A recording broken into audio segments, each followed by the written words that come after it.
Hi, friends! It's so good to see you.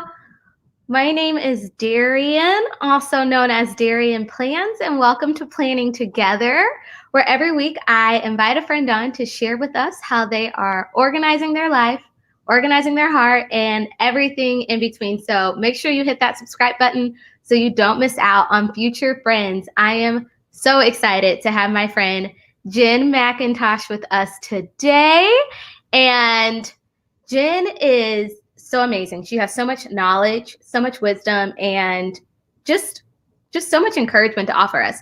Jen is a Catholic homeschooling mom of 5 beautiful children, y'all. Life is crazy busy with her to-do list, her activities, her managing her health, her home, and keeping her sanity. So I love how she has learned to manage it all with her love of planning, organizing, coffee, and wine. And she says it's not always easy, but she has learned to embrace the beauty in just the everyday life. And so, y'all, go ahead and hit that like button and light up the comments and help me welcome Jen to Planning Together.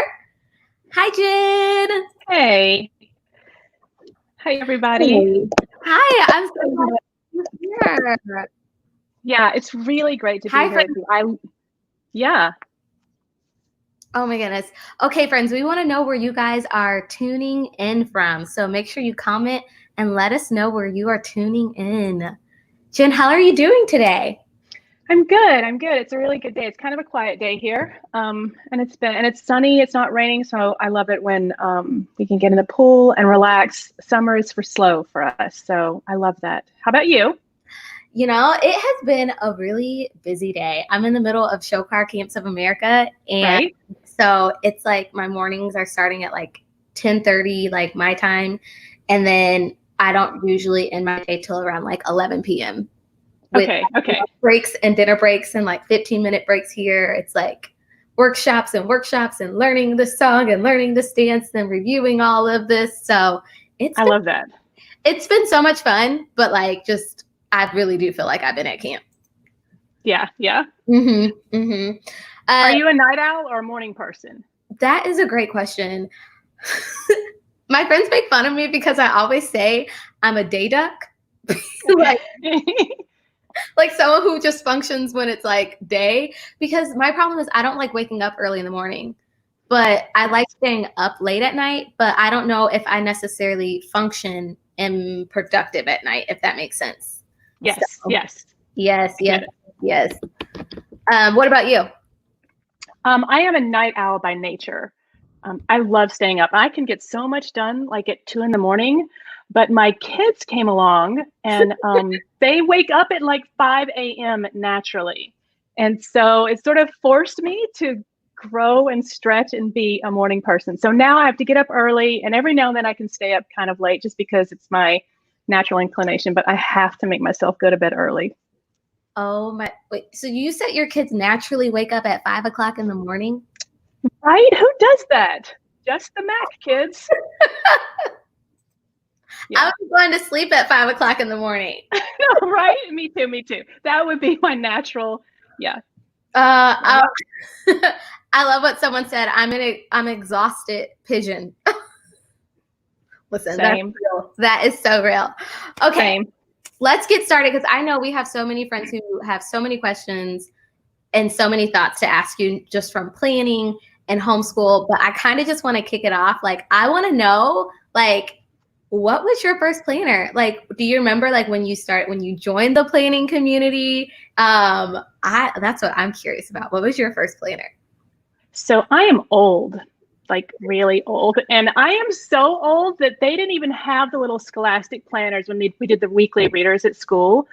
So I made my own first planner. I was a planner girl, at 10 years old at my little desk, stapling papers together and making my little planner and making my desk just so. So, I mean, from as far back as I can remember, I've always been a paper and pen girl. My very first real planner was a work planner. It was a Franklin planner. Was that the 90s, the early 90s?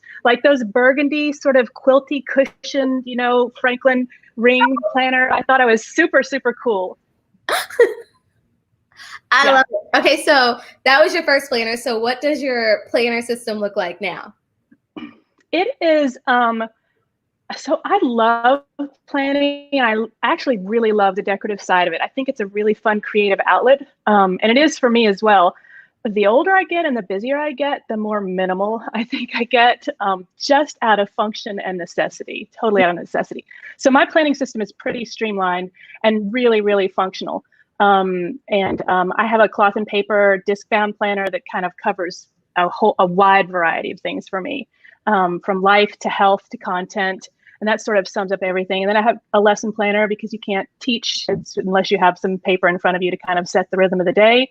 And then I have something in my purse too that's just kind of a place to, it's nothing pretty at all. It's like notes and paper and receipts and a bunch of debit cards. Well, I love that how you said like your planning has kind of like changed a little bit. How would you say your planning has like evolved from different seasons of life? It definitely has evolved. It definitely has. When I had all little kids, planning consisted of a bunch of Post-it notes thrown in my purse because that was just survival. That was real and survival. And then as the kids got a little older and I had a little bit more time on my hands, I loved playing in my planners and playing with color and stickers and those kind of things. It's always been a big creative outlet for me. I'm a very visual person, so I love that sort of expression in my planners. I love how they are not only a paper tool for me to live my days and to live into every corner of my day, but they're also kind of a window to what my life was like. And I like flipping back 5 years ago to see what my 19-year-old now is doing then. They're sweet memories, and it has definitely changed over the years, but I would say it definitely leans just pen and paper function these days. Oh, I love that. Someone had asked this question, and I really like it because I was like, oh, that's a great question. But Katie had asked, which one of your kids is most like you, and if any of them love planning? So probably my 12-year-old is most like me. She has a stack of planners, and if I'm sitting down planning, she's sitting down planning. My 23-year-old has a planner, and she has always loved planning. But she's super, super functional, and she's in a really intense season of life right now. She has 2 little bitty people. So she's in Post-it, throw the Post-it note in the purse zone of planning. But I would say my 12-year-old is definitely very much like me. So we're both these really kind of extroverted, need to be around people personalities. We're both dramatic. We both like to see all kinds of pretty things spread out in front of us. So that's Katie. That's my 12-year-old. Oh, I love that. I love that so much. Do you have children who are just kind of like, nah, like I don't want any parts of that? My boys. Yeah.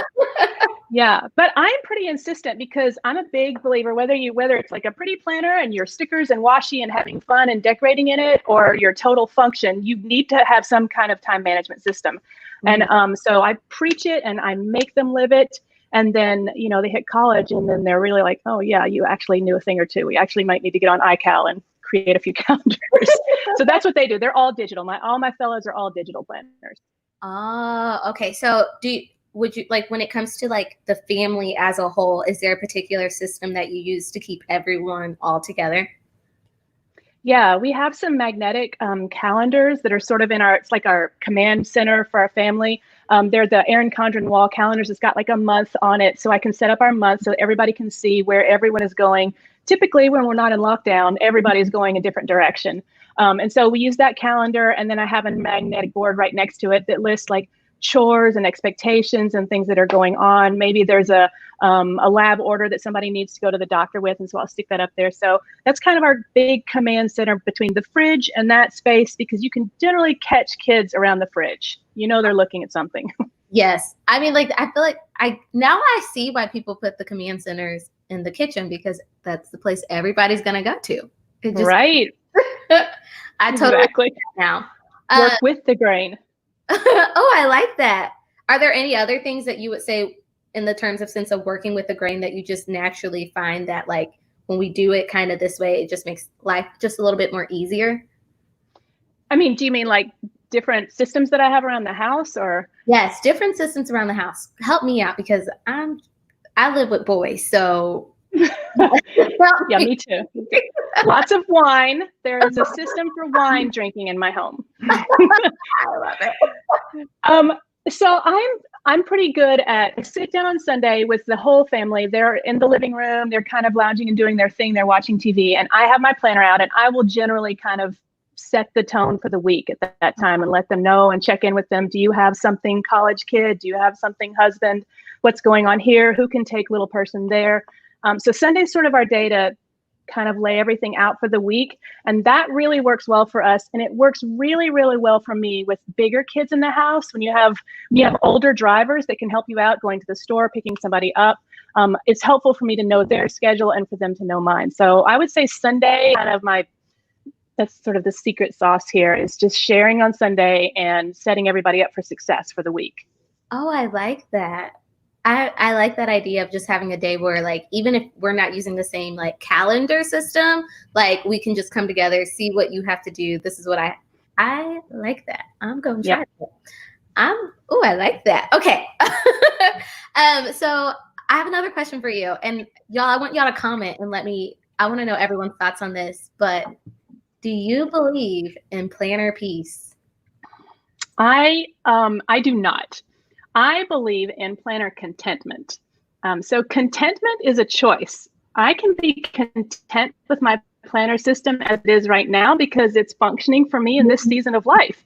But that doesn't mean that 2 years down the road or 3 years down the road, things aren't going to change and I might need a different paper tool to meet me in that different season. So I choose to be content with what I have right now. I like that. That planner contentment. I just need to sit on that for a second. That's really good. Like, just this is what's working for me right now, so I'm going to be content with my systems. That's good. I really like that. Okay, so I know that you have 5 beautiful children, and you also are in the process of creating a home and keeping your sanity and also your health. What would you say has been the biggest thing that kind of like keeps all that together? Like, is there a particular planner that you use? Is it a particular mindset that you learn to adapt? I know like a lot of people are just kind of like have so much going on and how do I? Yes. Yeah, it's a lot. And I definitely feel that sometimes. I feel the overwhelm. Life is busy. It's super full. So I would say that I'm a woman of deep, deep faith. And so I rely on my faith and I lean into it really, really hard when times are super, super overwhelming. And it helps me to have that kind of vocabulary of I can't control this. And so I'm going to let it go. Yeah. I'm going to let it go. Or maybe it's something that I do have control over and I really need to work hard to change something, probably about myself. So I accept that responsibility then, and I would ask for grace to pick up the cross and deal with that. So I'd say so when I have those overwhelming thoughts, and I definitely have them and deal with them. Right now is an objectively unsettling time. I really lean hard into my faith. Yeah, you said something that's really good. You said there's moments where I just kind of have to pick up my cross and figure out how to lean on my faith to navigate that. Would you be comfortable sharing maybe a time where you had to just kind of like, you know what, this is something that I just have to deal with, and this is what I have to like navigate through? Yeah, absolutely. So we've had a lot of crosses in our lives. As a married couple, as parents, as a family, we've lost children. But the biggest cross right now that I'm dealing with, when it's really current, is my health. I have 2 autoimmune diseases. I've had them for 13 years. They haven't always been diagnosed. They do cause a lot of problems for me in terms of energy and function and pain, and things that I'm a really active kind of type A person, I'm going to be honest with you. And so I like to be doing things. I like to be in front of everything and taking care of it and doing it like yesterday. And this autoimmune disease makes me sit still. And that was a really hard lesson for me to learn, but a really valuable lesson for me because it's not my natural personality. And as I sat still, forced to sit still, by the way, I could see things that I was missing when I was racing around and trying to do all the things. So that's one way that my faith in letting go of something, I accept this cross. I'm going to try very hard to heal myself and be the best person physically that I can be. I'm going to take responsibility for that. but I'm also going to accept that this is my cross and I'm going to carry it with as much grace as God will give me. So those are the lessons, and I'm still learning them. Thank you so much for sharing that. Like, that's really good. Thank you. I know that you are also, and I know a lot of people have so many questions, and I can't wait, y'all, to get to them.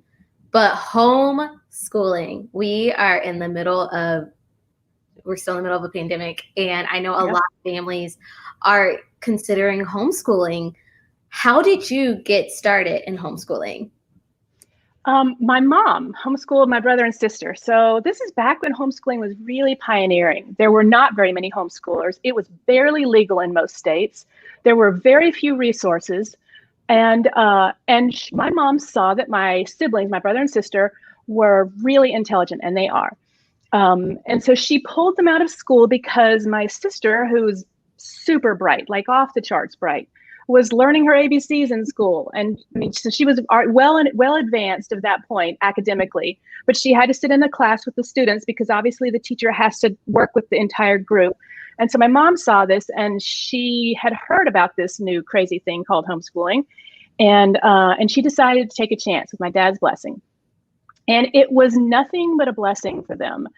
I was in high school at the time, so I watched from the side. There was never any pressure to be a part of. There was never any, hey, pay attention to this. It was just something that I observed on the peripheral. And those seeds that were planted during that time, I had no idea even that I had really been watching that closely until I had children of my own.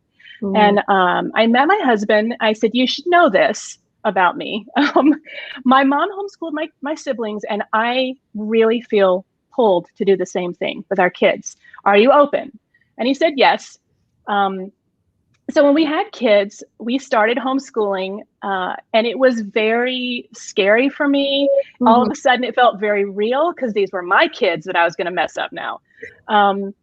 And I made a ton of mistakes. I stepped on myself so many times trying to be perfect or do everything exactly right, or a student was really challenged in a particular area. And so instead of, again, being slow and methodical and consistent and working patiently with that child, I was frenetically backing back and forth trying to find a new thing that would fit. So lots and lots of lessons in the early years. Enough so that I feel really comfortable in my shoes and in my skin right now. And I'm very, very grateful for that. It's a feeling of peace and confidence. And from that place, I really, really enjoy sharing with and encouraging other people. I always have. Mm-hmm. But at this particular time, we have a ton of families who are homeschooling because of the pandemic. So everybody was forced to COVID school at the end of last year, and it was sort of a trial by fire. But now schools are opening up by and large in many areas of the US, and there are several parents who are still very, very concerned for safety reasons about putting their kids in those schools. And a lot of them are pulling kids out to homeschool them for a year, and they're panicked, understandably so. And so that's why I love to share and encourage with those parents, because believe me, if I can do this, you can do it. Okay, so you said so many things, like my wheels are turning now. You said you're comfortable and confident right now, and then that there was times where you were not. And so for someone who is there, like, I'm freaking out, like, I don't know where to start, I don't know where to go, what would your advice be to them?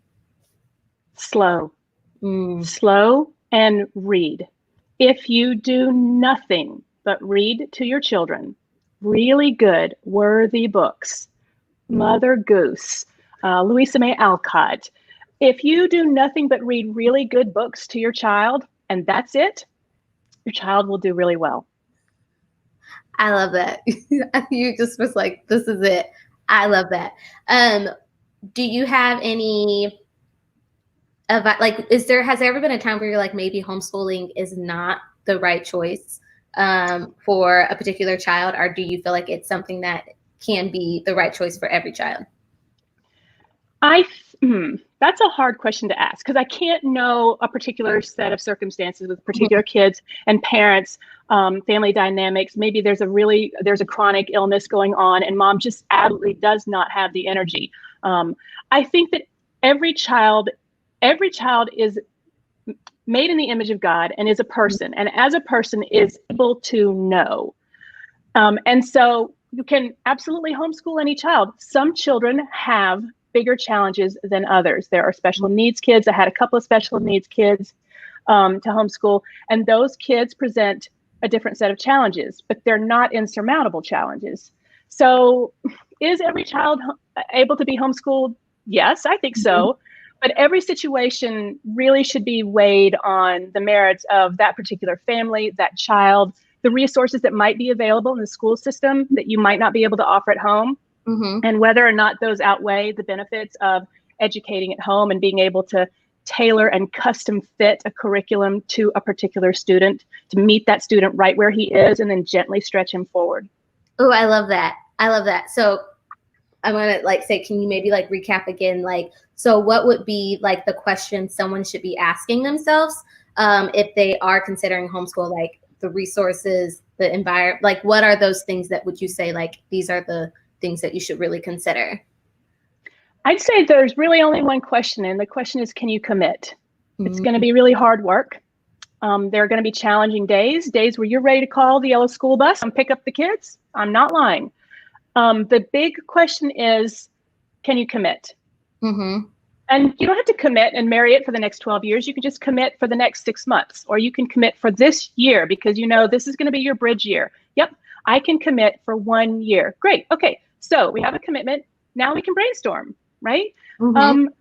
Definitely a parent should consider their what things are going on. There are families that are taking care of aging parents in the home, and that requires a whole different dynamic instead of attention from the parents to give to the aging parents as opposed to the kids. So you've got a different level of focus there. So of course there are things that you have to consider with your own set of circumstances, but if you're willing to commit and do the hard work, you can do this. Oh, I love that. Was there any resources that you found beneficial to you when you first started homeschooling, or resources that you wish that you know now that you wish you had taken advantage of when you first started? And I know there were times have completely changed as well from when you first started to now. Right. I mean, when I started homeschooling, there was no internet, people. That's how old I am. So I read books. I read some really great books. My mom used a Charlotte Mason homeschooling method. Charlotte Mason was a British educator around the turn of the 20th century. And she was an educator in England who saw that poor children in the slums were sort of being force-fed this garbage education because they were poor and assumed that they couldn't learn. And she thought that was absolutely wrong. Yeah. Each child is a person. Every single child is a person and capable of knowing. And so she came up with this curriculum. It was very literary based. It was really classical in the sense that it was focused on classics, really great, worthy books. And she followed classical methodology, assessing them. And that's what my mom did, homeschooling. And so it seemed a natural fit for me. But it's a step in faith. Because it's very different than how we went to school, right? I had a textbook and we took notes, and I had a steno notebook, and you turned in homework and book reports and all those things. And that's not a part of this literary living education. So I had to, like I said, I had to step on myself a few times and figure out that it really could be a vehicle for a beautiful education. It takes some time to see the fruit of that.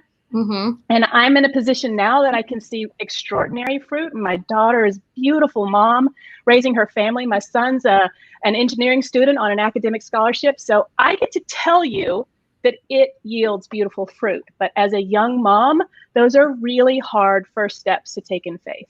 I love that. So my next question is, when there were moments, I don't know if there were moments where either A, you wanted to quit, I want to quit homeschooling, or you were maybe why am I doing this when another mom's doing this? And so can you speak to, one, how you overcame the times where you wanted to quit, and how you maybe overcame comparing, what maybe God was calling you to do in your home versus someone else's home? Yes, I'm so glad you brought that up, because comparison is a big thing, both within the planner community and within the homeschool community. And I think the reason for that, I'm sure we've always kind of compared ourselves over the fence with our neighbor. But now we have the internet, and we have Instagram, and we have blogs, and we have Facebook. And so we can easily peek over the fence at our neighbor and see what they're doing. And it's beautiful. Yeah. Because they have talents. I mean, they have beautiful handwriting, and I don't. And so comparison is toxic quicksand wherever you encounter it. If you ever feel the temptation to compare, you should guard your mind, guard your imagination, guard your intellect, and click away, because it will only serve to tear you down, and it will actually undermine every good effort that you have. Every single one of us has talents and gifts. Every single one of us has weaknesses. Just because you see my talents and gifts and you don't have them doesn't make you less than. You just have talents and gifts in different areas. And so I'd say if you can celebrate the gifts that you see on the page in front of you, on the screen in front of you, then do so. If you're tempted by temptation, the temptation to compare, then click away. I have encountered comparison, especially as a young mom, as I looked around, pretty blogs, kids doing extraordinary work. Their handwriting was beautiful, and my 8th grader still got chicken scratch on the page. So it's very easy to be drawn into that. But it really comes back to recognizing that each person has dignity and value as a child of God, and gifts. And I value that very, very much. I value the gifts that I see in the people in my circles. Okay, so what did I do when I was challenged and ready to quit? So my oldest daughter was in the 4th grade at the time, and I was not feeling confident in my abilities or my curriculum or what I was doing. And she sensed it, and I had piled on way too much. And she was, in a behavioral way, letting me know that she was overwhelmed.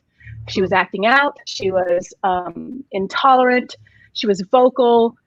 It was very uncharacteristic of my daughter, and it threw me for a loop because I couldn't figure out why she was behaving this way, and I couldn't teach her, right? We can't teach them unless they're teachable. So that's where discipline comes in, loving, firm discipline. Yeah. And so I thought, okay, this is a discipline moment, right? Nope, sure wasn't. It was like a Chinese finger puzzle. I don't know if you've ever seen those. They're these little straw things you put your fingers in, and the harder you pull apart, you are locked. You're locked. And that's exactly what I was going through with my daughter. It wasn't until, and I mean tears and tears in the shower with my husband at night, lots and lots of tears, I finally realized that it was me. It was me, and I was pushing too hard, and I was pulling too much, and I'd put too much on the plate. And as soon as I pulled back, everything lightened up, and we were able to move forward again. And that's why when you said, what do you do? What's the one thing you do? I said, go slow and read. Just go slow and read. If you're challenged, if you are, you pick up steam at the beginning of the year and everything seems great, and by February it's awful, just go slow and read, and you'll recover that sense of joy in learning again. Oh, I love that so much. And so many people are putting so many great things in the comments. I know Katie had just said, when it came to comparison, how it's the thief of joy. It is. Yep. Absolutely. And then Sarah, I love this. She looks that hard, but she's gotten better over time. But the key for her is gratitude. Yes. And so for gratitude, Jen, is there a way that you can maintain your attitude of gratitude? I didn't mean to rhyme there, but is there a way that you go about focusing on gratitude? I am just by nature, again, it kind of goes to my faith component. I'm a very prayerful person.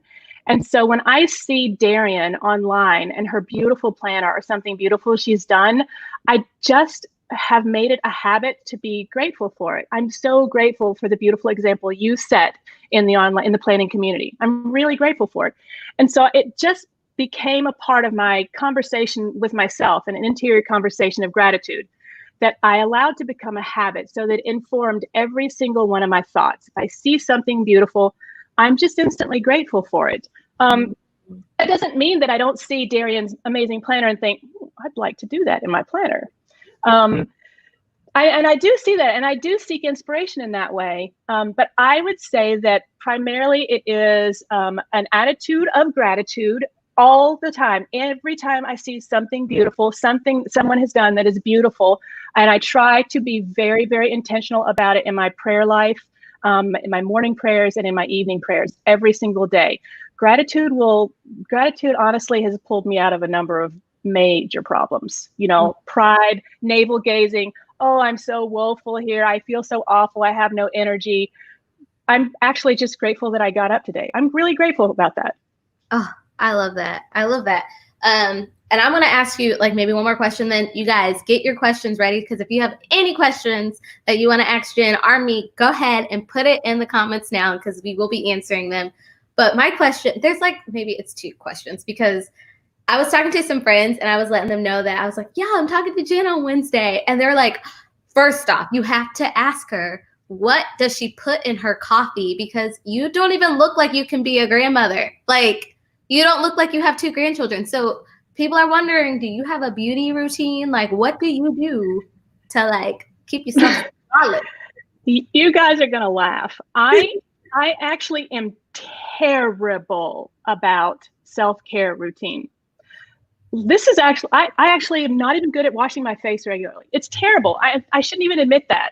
But because I really started struggling with my health because of these autoimmune diseases, I really made a commitment to myself to try to be better about it. And so I really love and recommend Tula products, Tula. They're in the cute little turquoise blue tubes. Anyway, I like their products. And so if I'm tending to my face, that's what I'm using. But I think most of the credit for that goes to my parents and their genes. Yes, parents and good genes. My mom's here tonight, so shout out, Mom. Thank you. Hey, Mom. Thank you for the great genes, Mom. And then also, because I get on Instagram, I'm just like, how do you keep your house so clean? Like, that was another question. People were like, how is her, like, when we look, and I'm like, well, is it just the pictures? Or like, is there like a system that you have in place to keep your house clean? Yes to both. Okay. So if I clean the house, I think, oh, I should take a picture. But I actually do have a system. And this is a system that was born out of complete panic and crisis with small children. It's what I call the quick tidy, and I swear by it. I swear by it.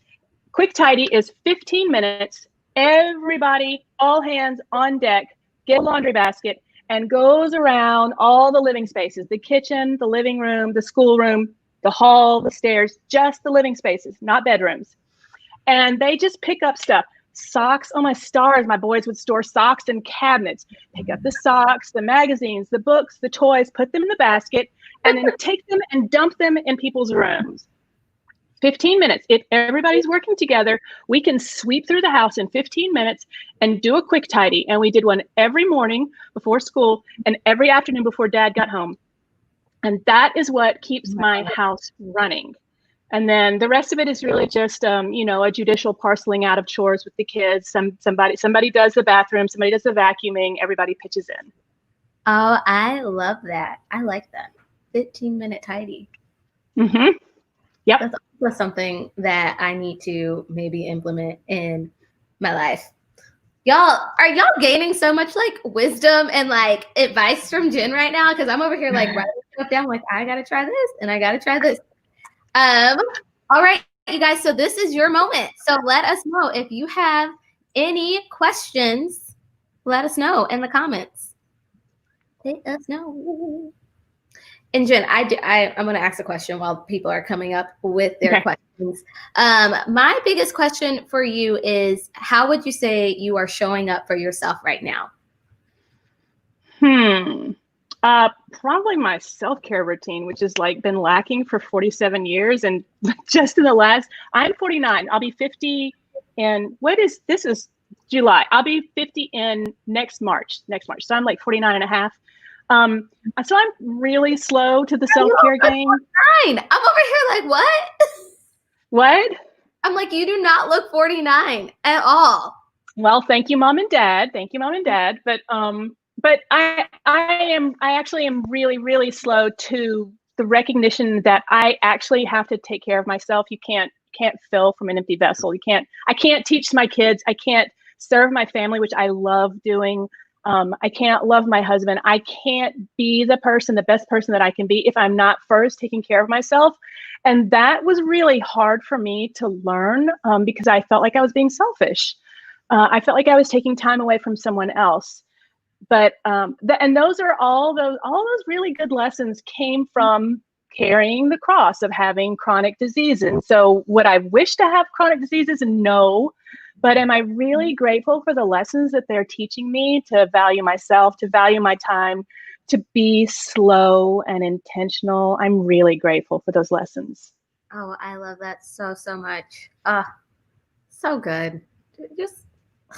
You're so wonderful. Okay. So Sarah has a question, and it's really good. What about? Hey, Sarah. I love. Yes, I do too. I'm so glad you're here, Sarah. Yes. Sarah asks, what about homeschooling other people's children? I haven't done it, but I've been asked to do it before. It seems way too difficult. I'm going to be honest. Unless this was my grandchild or my sister's kids, and there were an emergency need, I would have a hard time saying yes. And the reason is because a huge component of homeschooling is my authority. I have God-given authority over my children. That doesn't mean I'm authoritarian. It does not mean that I'm mean or carry a club around the house, even though I'd like to some days. It does mean that I have an authority and I am able to say, son, pick up the socks right now and don't do that again. Or son, I need you to pick up something from the grocery store for me. Or son, you must do your Latin. I know you don't like it, but we agreed to it when you started high school and you understand the value of it. So you must do your Latin. So that authority plays into quite a bit of what I do in homeschooling. And I would have a really hard time.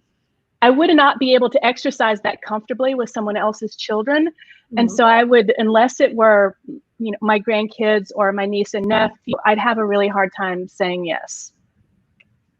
That feels very non-generous of me, but that's why.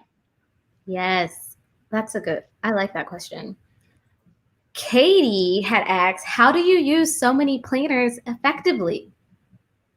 I think this is just a function of individual things working for individual people and how does your brain work. I'm a really pocketed person, so I've got lesson planning here and I've got life here and health stuff back here and content over here. And so it's really easy for me to grab two different planners that have two very, very different purposes. I can't have overlap because I'm just way too busy and I don't have time for that. But if there is a distinct purpose for a given planner, I'm really good at compartmentalizing those tasks into a different paper product. It's not for everyone. Some people do great living out of one planner and one set of covers. Oh, yes. Love that. This is from my aunt. Hey, Darian, what's on your planner for today and how do you stick to it? And I'm also going to ask Jen to answer this too. Today on my planner I'm in the middle of Show Choir Camps of America, so it's like a set schedule. So thank goodness that today is one of those things where I just have to log onto Zoom and I have no choice but to show up to the thing. But normally how I stick to things, I think I remember my why. Why did I put this down? Why is it important? Why am I caught up on having my house clean right now? And usually with the house stuff, it's I'm trying to create a home that's comfortable and welcoming. Or if I have reading this book, well, why do I want to read this book? Because I want to, work on myself. So I think that is how I stick to the actual things that I plan. Now, do I get it perfect? Absolutely not. Maybe 50. It's probably 50-50 if I'm being honest. What about you, Jen? What was on your planner today and how do you stick to the plans that you write down? I had on my planner today a blog post that I was writing that I really, really felt important to get out, and I did. And some pool time with my little girls because it was time to put some time in that bank for them. And I did that as well. And I had a call to make, and I did not do that. How do I stick to things? I think I just do my best. Mm-hmm. I have to give myself a whole lot of grace some days because I slide a lot forward through the week. But I keep picking myself up and try again the next day and the next day and the next day. And the net result of that is that I end up being fairly productive. Again, not 100% at all. I figure what I don't get done is just not God's plan for me right now. I like that. I like that. Lorraine had asked Jen, how do you find time every day just for you with the busy household and schedule? I really guard it hard, girl. I guard it. I need time with just my husband or time just to myself. So my morning time is mine alone. And my kids have known from the time that they were little. And so I had a toddler or a baby in arms. I was nursing. Kids, stay out of my bedroom when I am in my morning chair saying my prayers or reading my morning books. That's just a non-negotiable. Do not come to me if you're not bleeding. And once I had bigger kids, they would even get in the way, get in the front of the door. Do not go in there. You do not want to interrupt mom right now. So it's my morning time and I guard it. It's just, I'm fierce about it. It's a boundary. And obviously, if there is a real need, a child needs to be fed. If there's something going on, someone is sick, of course, I've been those. On an average day, I really guard my morning time. And then when we started having kids, I really needed that adult time with my husband. I was at home with my kids all day. I was homeschooling them all day. I felt like I couldn't get away from them sometimes. I really needed adult conversation. So we decided early on in our marriage that after 8 p.m. was just for us. And we have really guarded that as a part of nurturing a healthy marriage. For the last, I've been married 28 years. Don't tell my husband. We have really guarded that after 8 p.m. time. The kids go to bed, even if they're old enough, and they definitely could be staying up. They're upstairs reading or whatever. They might talk to a friend on the phone. But that is our time to nurture our marriage, watch a movie, talk together, for me to cry and let my day out. And so I guard it. The answer is I guard it hard. Oh, I love that. I love that. Such good, like, practical advice. I love this. Okay. We have a question. She said she may have missed the answer earlier, but how do you effectively manage your time and schedule your day to make things happen? So I know you had shared a little bit about like the planners you use, but how would you say you go about making them happen a little bit? It's a really great question. And it's an answer that I really like to share, especially with moms that are living through really intense seasons or a young person that's living through a really intense season. I think that I love to plan in an hourly planner, but I actually use the blocks to plan in, and I plan in, just think of it as a chunk of time or a block of time. And I might designate from 9 to 11 in the morning as my work block. And I chunk it out on my planner and block it out. And from 9 to 11, I'm working on my blog, I'm writing, I volunteer at my church, so I might be doing church work at that time. But at 11 o'clock, that's it. I close the book, I get up, I walk away, even if all of my tasks within that block are not complete. Because I'll tell you why. I am, as I mentioned, super type A. I'm a bulldozer. That's what my mom and dad affectionately refer to me as. And if I did not discipline myself with my time in that way, I would just bulldoze right on through. I would not feed the children. I would not make dinner. I would not wash the clothes. I would still be working hard on all the tasks from that work block. So having that definition, that boundary of time with the block really helps me in my mind to say, okay, this is at the end of my work block. It's time for me to tune in and do something else. So it might be a school block. It might be a work block for me. It might be a house cleaning block for me, but it's a block of time. And that's how I'm able to get the things done that I get done. Oh, I love that. Y'all, there's so many things that I need to try now. I need to try this 15-minute. I need to try time blocking. I think I've always been so scared of time blocking because I'm like, it's not going to be perfect, or like, and it won't. It won't. It won't. So I generally, whatever I don't get done within that block, I just entrust to divine mercy. I assume that means I'm not supposed to get that done right now.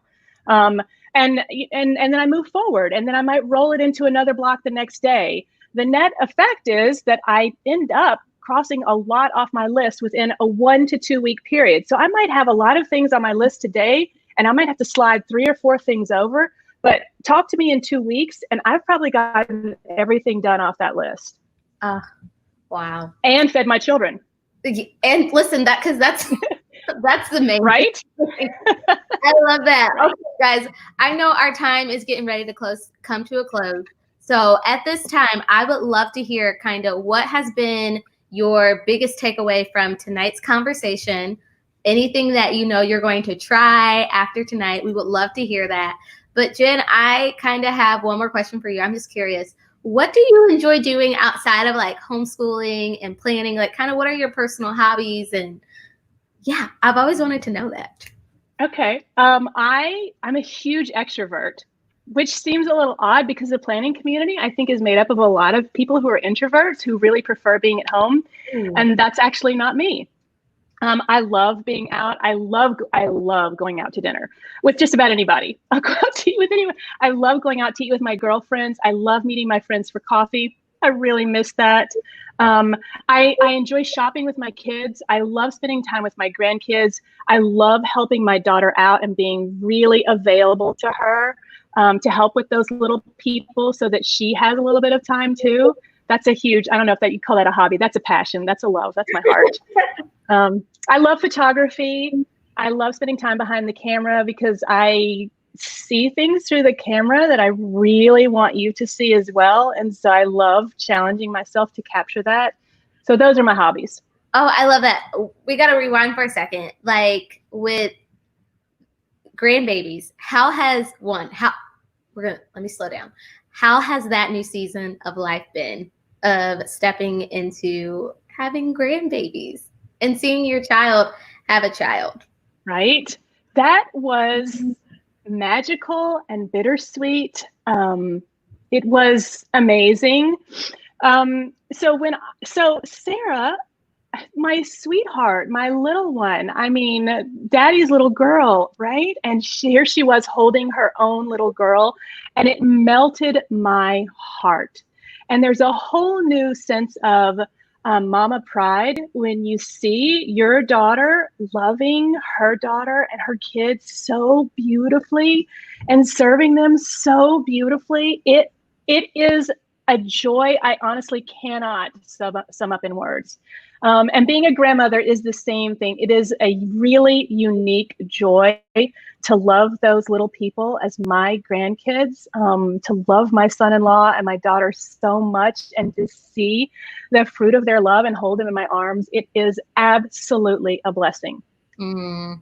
I love that. And I know my mom is like on the other end, like, Darian, I really hope you are taking in everything that Jen is saying right now. Thank you so much. That is softening and warming my heart so much. I didn't even get to ask you this, but what are the ages of your children? Okay, so Sarah is 23. Mark is almost 20, and he's in college. John Paul is almost 16, practically a driver. Oh, my stars, people, teen drivers. Okay, so almost 16. Then Katie is 12 and is kind of like a mini me. And Lauren is 7 and our sweetheart. Yeah, so 7 to 23. Oh, I love that. And how has it been seeing Lauren interact with her nieces and nephews? Like, how has that been? Again, it's been so sweet. All of them are really sweet, but I think one of the things that really melts my heart is seeing my big 20-year-old big son hold those little babies, love on them, bend over backwards for them. That just melts me. Those are the moments. Oh, I love that so much. And the comments are lighting up of so many different things that you have said tonight. And I can't wait for you to share them. And as I share them, Jen, if you have any more things you want to add to what they're sharing, feel free to let us know. Okay. I love what Sarah had said. She said she has to go back and watch the first 20 minutes. But her biggest takeaway was just now what at the end of time block comes to just stop and move on.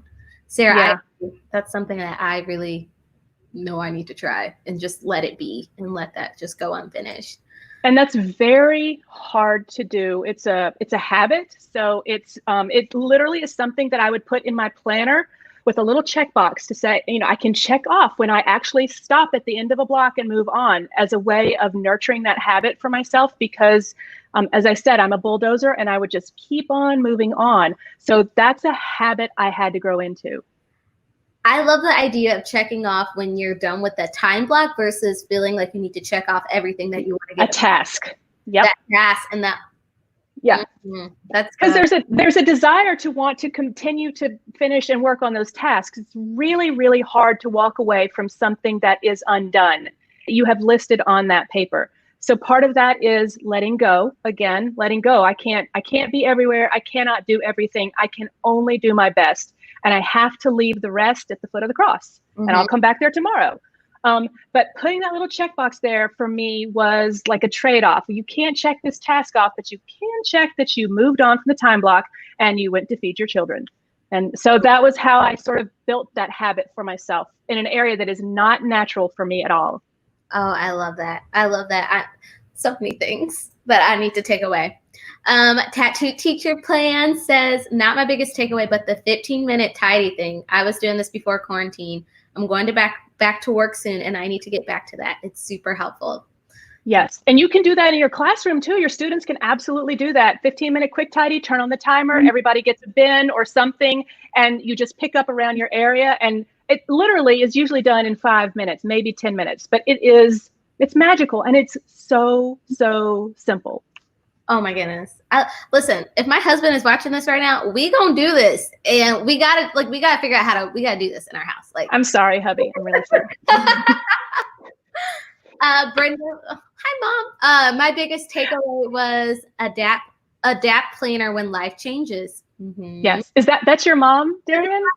Brenda. Oh, my stars. Hi, Mom. I'm such a fan of your daughter. Yes. Seasons of life. You have to meet the different seasons of life. Yep. Mm-hmm. Kathy said, me too, Sarah, stopping at the end of the time block and looking at the bigger picture of what gets done over 2 weeks. Oh, I like that.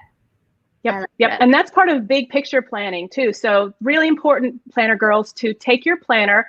Don't just focus in on the day or that week, but be sure that you're flipping back and forth and taking a look at your master list and your monthly. Look at all the things that you moved forward 3 weeks ago that you now have completed. Those kind of things are really confident building, because they let you know that you might have moved on in the moment, but over the next 2 weeks, you actually got all of that done. You got a big chunk of stuff done. Oh, that's so good, because I know I'm someone that it's so easy for me to focus on, okay, well, I want to do this. I want to, that I forget, like, wait, what did you do? And celebrating that, like. Yes.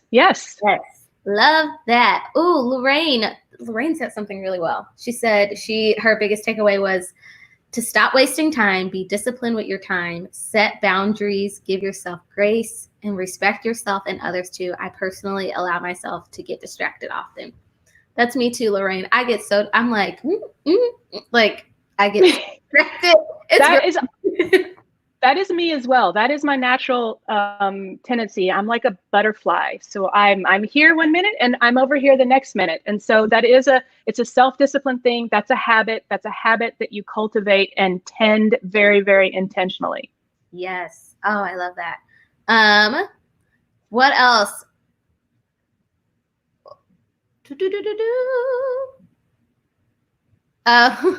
Denise had said, I was just telling my husband we need to do the 15-minute tidy. He said he was.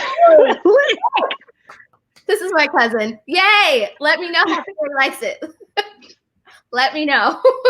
And then another one was homeschooling planner, life planner for the weekly picture, bullet journal. Oh, how they have the different planner system. Yeah. Systems. Yeah. Oh, I love that. Yep. Oh my goodness. Y'all, this was so good. Thank you so much for joining us tonight. And thank you so much for commenting. Jen, do you have any final words that you want to leave us with today? thank you, first of all, for letting me be here and join you. I'm a really huge fan. You inspire me tremendously with your outlook on life. And so I'm really grateful to be here with you tonight. Really grateful for those of you that showed up and watched and left comments. I think I would just encourage you to be where you are in life. God's put you there. Meet that moment with as much grace as you can. Forgive yourself when you need to. And a nice glass of red wine never hurt. Loved it. That was perfect. That was the best way. And where can people keep up with you, Jen, and follow you?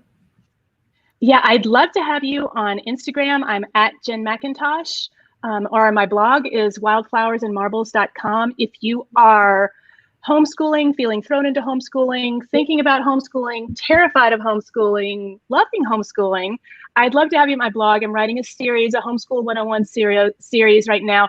And the goal is really to encourage those of you that are stepping into homeschooling and are really scared right now. Oh, that's so awesome. So awesome. Y'all, thank you so much for joining us tonight. I hope you guys have a great night, and I look forward to seeing you guys next week. Bye. Yes, thank you. Bye.